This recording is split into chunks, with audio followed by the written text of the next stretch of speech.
गौतम बुद्ध का जन्म ईसा से 563 साल पहले, जब कपिलवस्तु की महारानी महामाया देवी अपने नए देवदाह जा रही थी तो रास्ते में लुम्बिनी वन में हुआ। यह स्थान नेपाल के तराई क्षेत्र में कपिलवस्तु और देवदाह के बीच नौतवा स्टेशन में 8 मील दूर पश्चिम में रुकिनादाई नामक स्थान है वहाँ आता है, जहाँ एक लुम्बिनी नाम का वाहन था। उनका नाम सिद्धार्थ रखा गया। उनके पिता का नाम सुधोना था। जन्म के 7 दिन बाद ही मां का देहांत हो गया। सिद्धार्थ की मौसी गौतमी ने उनका लालन पालन किया। सिद्धार्थ ने गुरु विश्वामित्र के पास वेद और उपनिषद तो पढ़े ही, राजकला और युद्ध विद्या की भी शिक्षा ली। कुश्ती, दौड़, तीर कमान, राह हाँकने में कोई उसकी बराबरी नहीं कर सकता था। सिद्धार्थ के मन में बचपन से ही करुण भरी थी। उसने किसी भी प्राणी का दुख नहीं देखा जाता।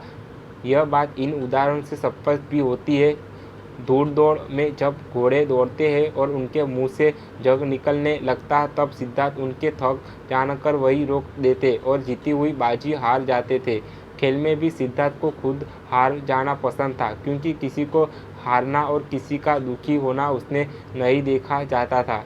एक समय की बात है, सिद्धार्थ को जंगल में किसी शिकारी द्वारा तीर से घायल किया हंस मिला।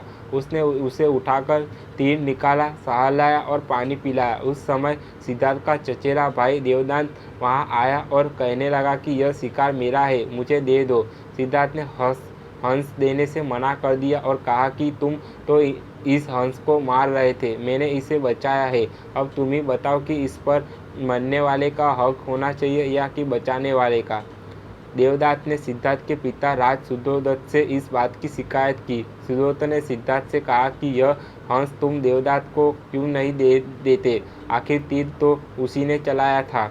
इस पर सिद्धार्थ ने कहा, पिताजी यह तो बताइए कि आकाश में उड़ने वाले इस बेकसूर हंस पर तीर चलाने का उसे क्या अधिकार था। हंस ने देवदत्त का क्या बिगाड़ा था, फिर उसने तीर क्यों चलाया, क्यों इसे घायल किया। मुझसे इस प्राणी का दुख देखा नहीं गया, इसलिए मैंने तीर निकाल कर इसकी सेवा की, इसके प्राण बचाए। हक तो इस पर मेरा ही होना चाहिए। राज सुधोदत्त को सिद्धार्थ की बात जांच गई और उन्होंने कहा कि ठीक है, तुम्हारा कहना मरने वाले से बचाने वाले ही बड़ा है, इस पर तुम्हारा ही हक है।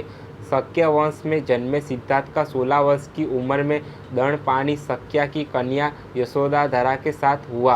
राजा सुधोदत्त ने सिद्धार्थ के लिए भोग विलास का भरपूर प्रबंध कर दिया। 3 ऋतुओं के लायक 3 सुंदर महल बनवा दिए। वहां पर नाच गाना और मनोरंजन की सारी सामग्री जुटा दी गई। दास दासी उनकी सेवा में रखे दिए गए। यह सब चीज़ें सिद्धार्थ को संसार में बांधकर नहीं रख सकी।